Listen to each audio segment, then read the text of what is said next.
বৃহস্পতিবার ভোর থেকে গাজা জুড়ে লাগামহীন হামলা চালাচ্ছে ইসরায়েল।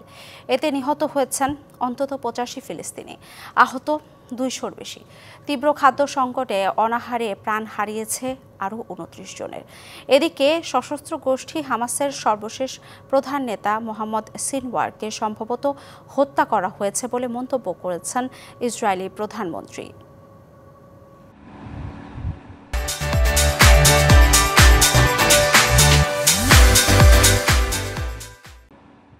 ইসরায়েলের বিরামহীন হামলা ও টানা অবরোধে গাজায় বাড়ছে মৃত্যুর মিছিল।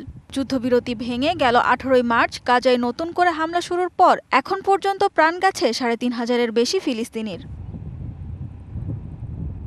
হামলার পাশাপাশি টানা অবরোধে গাজায় তীব্র হচ্ছে খাদ্য সংকট। না খেয়ে মরছে ফিলিস্তিনিরা, ঝুঁকিতে বহু মানুষ। এ অবস্থায় আন্তর্জাতিক চাপের মুখে গাজায় কিছু ত্রাণবাহী ট্রাক প্রবেশের অনুমতি দেয় ইসরায়েল, তবে প্রয়োজনের তুলনায় একেবারেই অল্প।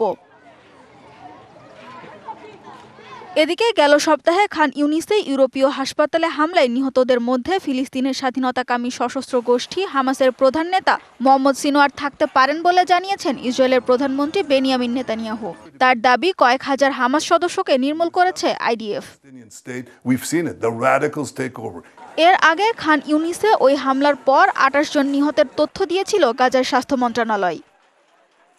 সানজিদা ইসলাম তন্নি, ডিবিসি নিউজ ডেস্ক।